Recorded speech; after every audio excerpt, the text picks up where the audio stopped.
I want to say, I really appreciate and value these moments that you trust me to give the message. So I just want to say thank you for this opportunity. If I would love to pray before we get started, I would love to ask the Lord to help me tonight. God, we love you. We thank you for this moment. As we were reminded in the song we just sang, this holy moment, this space that you have set aside for special things. And so, God, I pray for myself in this moment. God, I want to hide behind you. I want to deliver this message that you gave me with clarity and with humility. And so, God, as we continue throughout the night, I just pray that our hearts and our minds would just be open to what you want to speak into us today. Amen. It's so good to be with you this weekend online in Peru. I am so grateful for these opportunities. I love being a part of a staff that encourages our entire team. It's such a blessing to be a part of. If you have your Bibles, we're going to be in Luke chapter 5. It's also going to be on the screen if you don't. But when Pastor Kevin approached me and said, "Hey man, I'm giving you a lot of freedom. You can pick whichever miracle you want," and I was like, that might not be such a great idea. But I was thinking about the miracles, and for those of you who know me, I want you to get to know me. If you don't, I love the outdoors. I love to fish. I love to hunt. And my heart was drawn to the story in Luke of the miraculous catch of fish. And so being an outdoorsman, he liked to catch fish. How cool is that, right? But we're going to be in chapter 5, verse 1. It says, "One day Jesus was standing by the lake of Gennesaret, and the people were crowding around him and listening to the word of God. He saw at the water's edge 2 boats left there by the fishermen who were washing their nets. He got into one of the boats, the one belonging to Simon, and asked him to put a little out from shore. Then he sat down and taught the people from the boat. When he had finished speaking, he said to Simon, 'Put out into deeper water and let down the nets for a catch.' Simon answered, 'Master, we've worked hard all night and haven't caught anything.'" So some of you have probably heard this story before. This is a story in the Bible that is preached on a lot, and there is a lot going on in this story. But I want to talk about Simon, and I want to paint the picture of what he was going through. If you know me, I'm a simple guy from a simple place. I'm extremely practical. Some may even say I'm not that deep of a thinker, okay? Right? I try to simplify things the best I can. But painting the picture, I want you to picture Simon being the leader of this fishing crew, going and working all day and all night and coming back to shore with nothing. And who in here has ever seen like Deadliest Catch on the Discovery Channel, right? Super popular show. How happy are those captains of the boats when they come back to the harbor with no catch? They're miserable. They're yelling. They're frustrated. The same picture is going on here with Simon. I can see it in my head. He's exhausted. He's frustrated. He's embarrassed, right? Other boats are probably like around them bringing in their catch for that workday, right?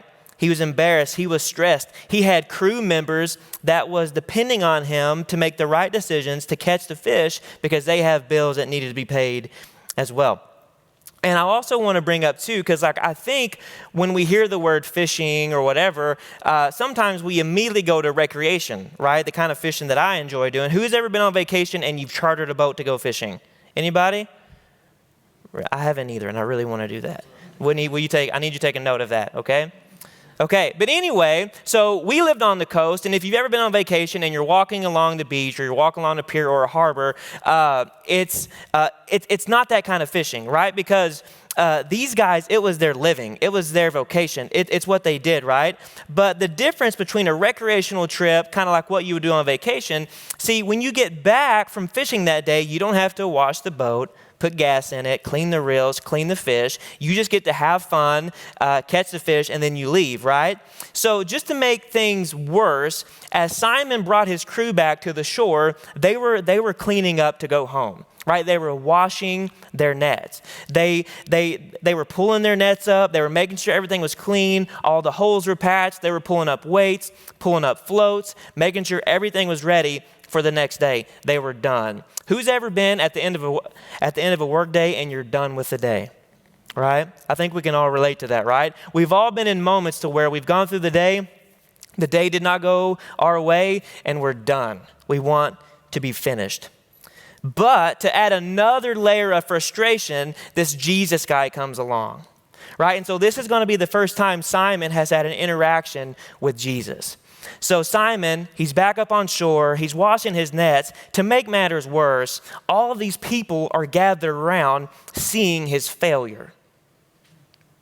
All these people are gathered around seeing that he failed to lead his team to catch fish.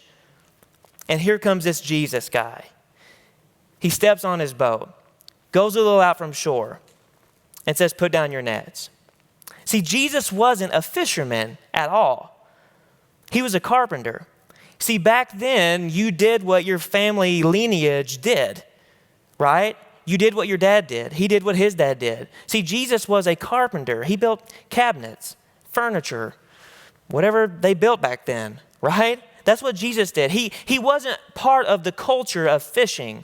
Right? When I was living on the coast, when we were living in Mississippi, we had a boat captain in our church. He was the captain of like a 200-foot vessel. And here's the deal. When you're in the middle of your life, you don't just get into a profession like that. Like his name was Buck, but that guy had gills, I'm pretty sure. Like he was water. Like he knew water, right? Because it's his culture. That's where he grew up. That's what his family did. That's what his boys did, right? It's just part of the culture. See, Jesus wasn't part of the fishing culture. He was a carpenter. He worked with wood. And what I'm about to say may be kind of sketchy, right? Leave it to the youth pastor to say something sketchy.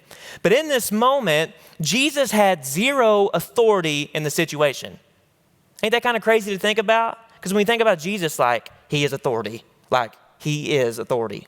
But in this moment, like I said, I'm a simple person, and the most simple, plain way to say this, in this moment, when he went to go talk to Simon, he had no authority in the situation. He had no authority to tell Simon how to fish, where to fish, what techniques to use. But this is what Jesus was doing.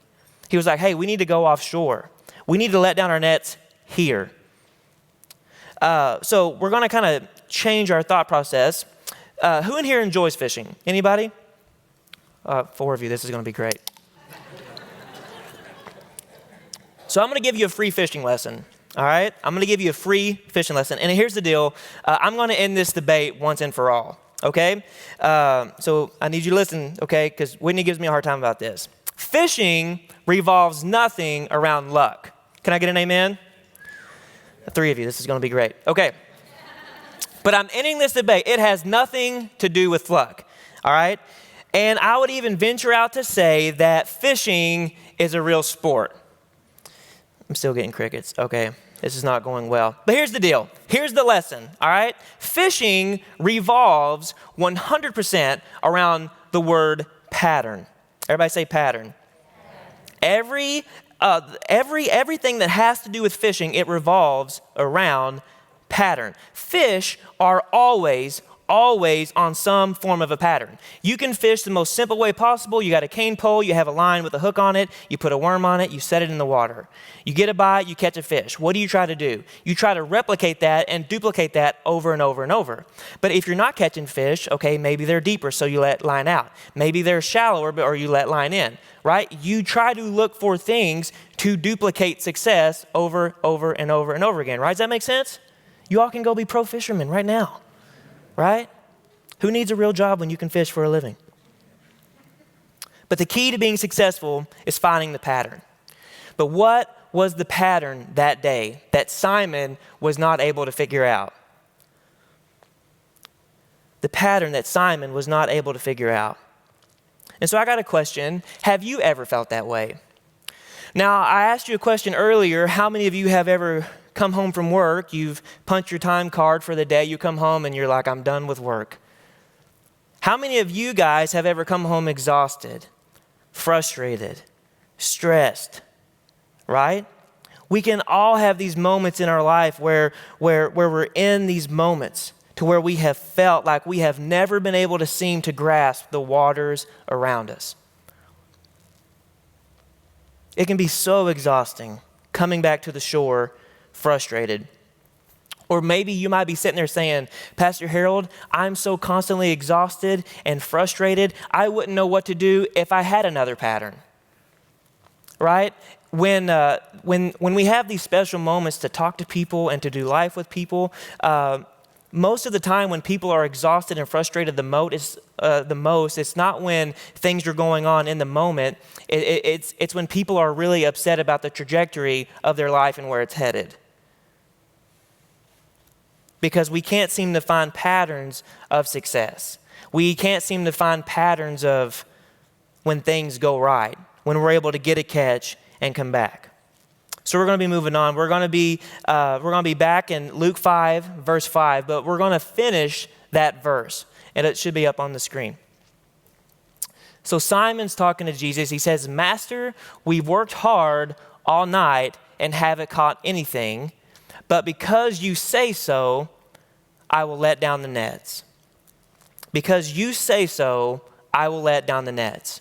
Now, just because Jesus asked the question, Simon wasn't like, woo, let's go back to work. This is not the case. Because Simon is still frustrated. He's still stressed. He's still struggling with this concept of who is this Jesus guy and like, why am I giving myself to his authority? And I'm going to say this again, and I'm pretty sure I even may have said this the last time I spoke, was obedience is tough.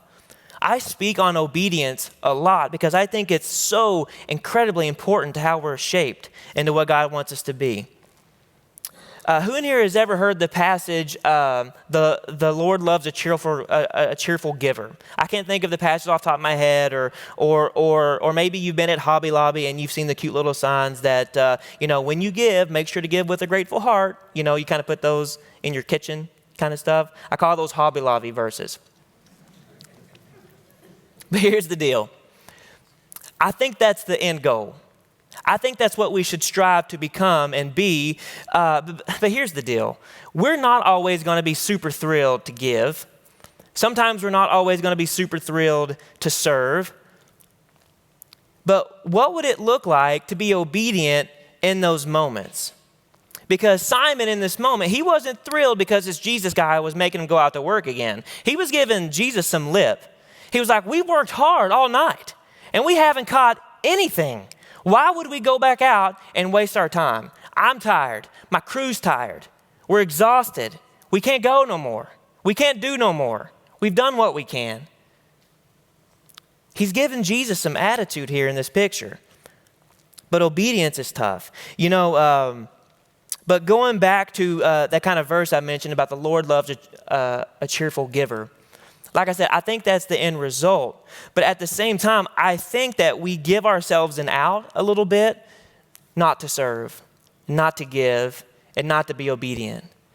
Because we look at ourselves and sometimes we see ourselves being frustrated and aggravated and stressed and exhausted, and they're saying there's nothing that God can do with my exhaustion right now to help this situation.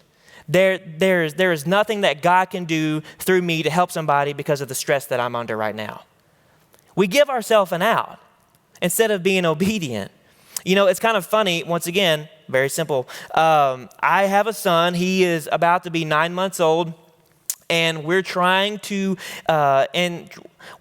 get these discipline things, these obedience things down pat. He likes to pull on the blinds. He likes to pull on the curtains. He likes to go up behind Nala and grab her tail, and Nala pulls him around in his walker, and we're saying, don't do that. It's counterproductive, right? All this stuff. But here's the deal. I am not naive to the fact that no matter how much my wife and I pour into our son, there's going to be moments when we ask him to do something where he's going to drag his knuckles.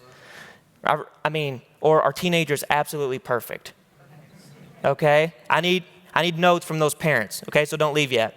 But I'm not naive to the fact that Summit is going to drag his knuckles. He might even give Whitney and I some lip sometimes. Because I can just imagine it right now. I'm so thankful because I'm at that stage in my life where I'm tired of cutting grass all the time. And so it's good that we have a child now.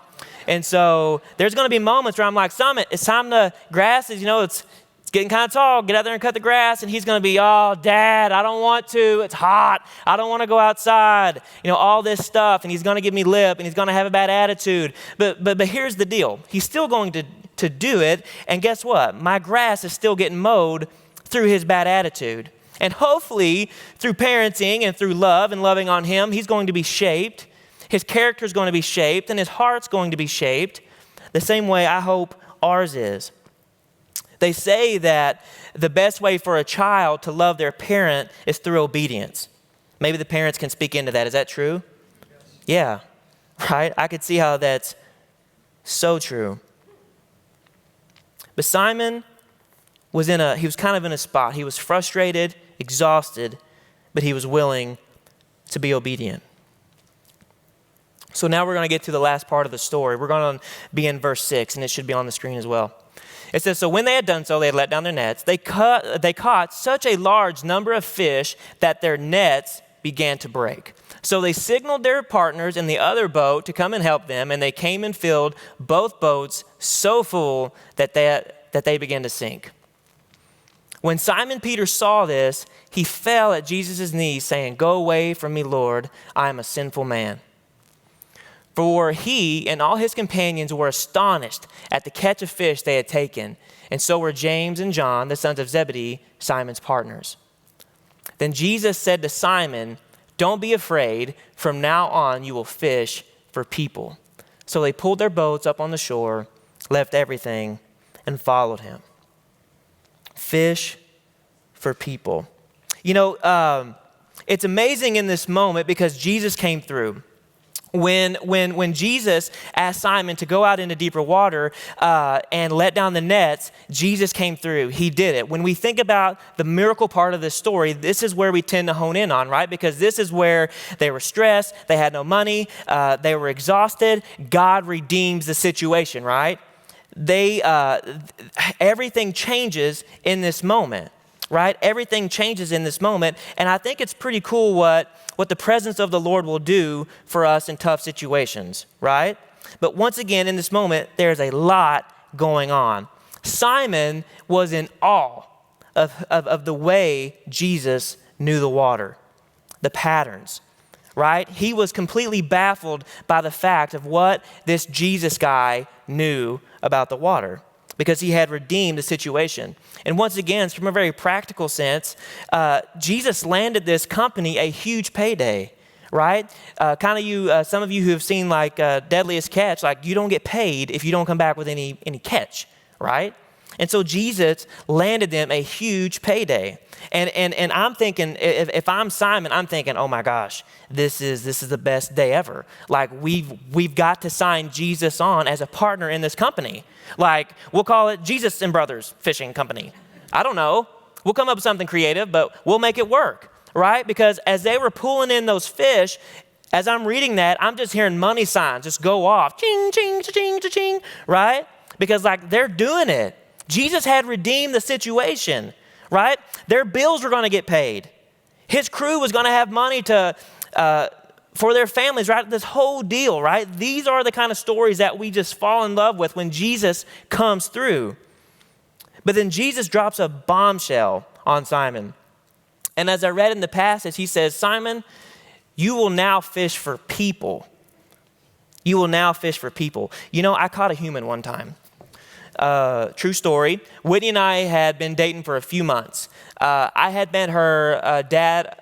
This was probably in that range. I've met him to that 3 to 7 times, and so I'm trying to make a really good impression.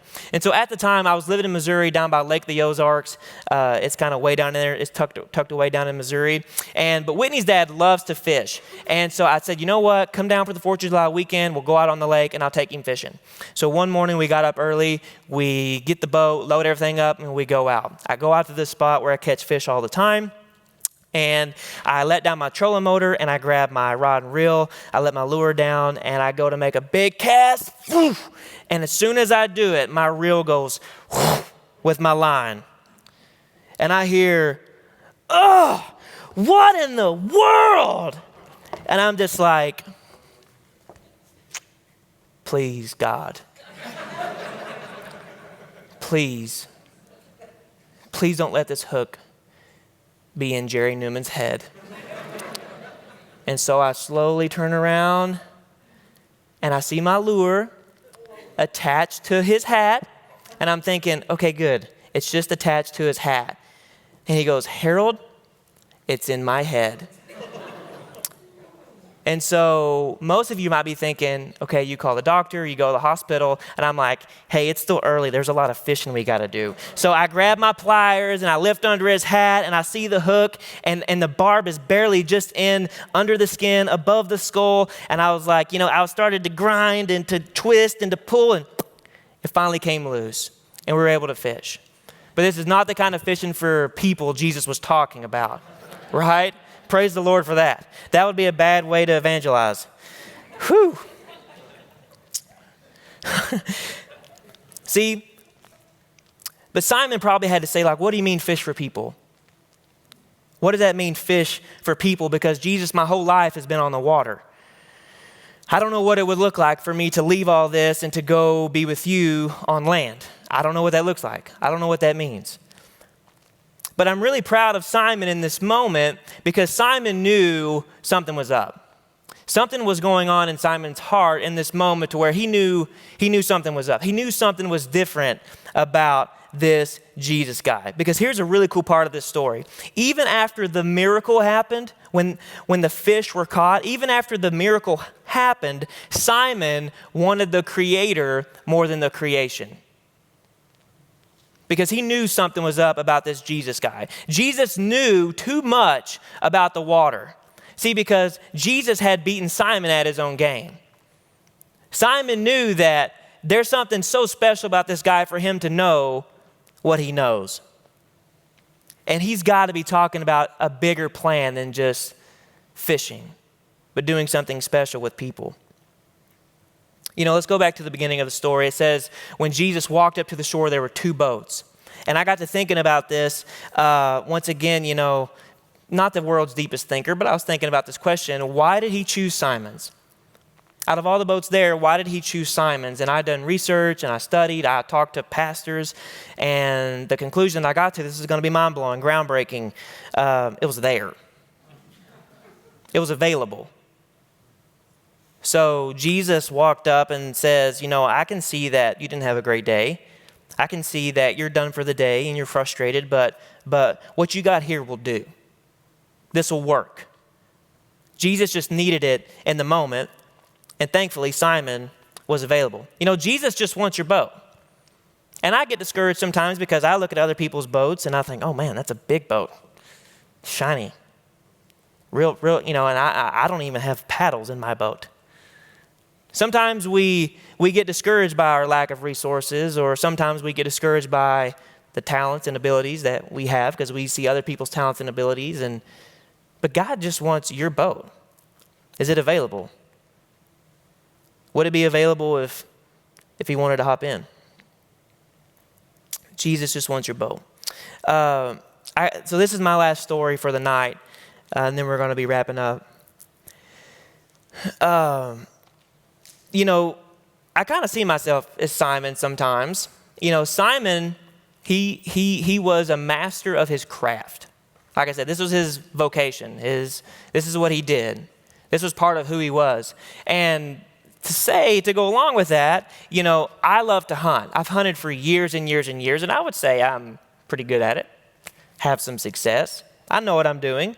But I had an instance, if some of you follow me on Facebook, a couple of weeks ago, I had a situation happen when I was checking some deer stands. And so I was checking some deer stands, and I have a climber, and I was trying to find some new spots. But the way a climber works is this apparatus with two pieces, and you can kind of find a tree as long as it's nice and pretty and tall and clean, doesn't have big limbs. You can take this apparatus and you can climb and kind of work your way up like this, like an inchworm. And so I got to about 22 feet, and I have little pliers that I'm cleaning off branches and twigs so I can see. And sure enough, I'm like, you know what, but my feet really aren't all that comfortable. So I sat down, and I'm like, I wonder if I can adjust this. And I pull this pin out, and the bottom of my stand falls 22 feet to the ground. But the problem is, I was safe. I had my harness on. Everything was fine. I was in my chair. But the problem is that you get up with both pieces, and you got to have both pieces to get down. And I'm lanky, but I'm not that lanky. And so I immediately thought, this is a problem. Like, we got an issue, because there was no way for me to get down safely by myself. And so I get out my phone, and I'm just like, Harold, do not drop your phone, whatever you do. So I grab my phone, and I'm thinking, please have service, please have service. I got service. And so I call the family who lets me hunt. I'm not telling you where I hunt. I'm not giving my spots away. And I'm like, hey, I got a bit of a situation here. I was adjusting my climber stand, and I pulled my pin. And before I even got the sentence done, he was like, you didn't have them tied together, did you? And I was just like, I know better. I know how gear works. I know how this stuff works. I've done it for years. I was so embarrassed, and I was frustrated. But as I got off the phone, and he was like, we're on our way, I was sat there for about 10 minutes. I was stuck with my feet dangling. And you know what? In that moment, there was quite a bit of peace kind of coming over me. I was able to sit in the stillness, and in the moment, as cliche and as corny as this may sound, I wanted the land owner more than I wanted the land. I wanted the land owner more than I wanted the resources and the blessing of what it is to be able to use that land to hunt with. And so I say all that to say, as we go back to Simon, and in that moment, when the fish were brought in, and Simon saw what could be the success and the blessing that moment was, and when Jesus said, Simon, you're going to fish from people from now on, he had every reason to stay. He had every reason to convince Jesus to go the business route, to do that whole deal. But Simon wanted the creator more than the creation. He wanted the blesser more than the blessing. He wanted the healer more than the healing. Maybe some of you find yourself praying for healing, praying for provision, praying for security, praying for a blessing. Whatever it is, that's great. Keep praying, keep pursuing. But what if that catch doesn't come in? Are you willing to sit there and say, you know what? God, I still want you more than what you can give me. God, I want the healer more than the healing. I want the giver more than the provision. You know, we're going to have an opportunity to respond here, and I know that I kind of covered a lot, but I think so many times we give ourselves an easy out when we pursue things in prayer, and we pursue things when we give, and we pursue things when we serve. We give ourselves an easy out because a lot of us sometimes, like you said, we're frustrated. We have bad days, we have bad moments, we have bad seasons, but here's the deal. Are you still willing to trust God and be obedient and allow him to shape you and to mold you through those seasons? Because here's the deal. There are many times, and technically I do this for a living. I get asked to do things, and in the back of my mind, I'm like, oh, I would rather do anything. But in those moments when I'm obedient and I walk through those seasons and I take those steps, I can sense God shaping me and softening me and helping me grow into what he wants me to be, which is to be more like him. So we have an opportunity to respond, and I don't know if that means worshiping, if that means coming down to the altar. Whatever that shaping process looks like for you now, be obedient to that. And don't worry about having a poor attitude or being frustrated or stressed or tired. Allow God to use that and allow for your boat to be available.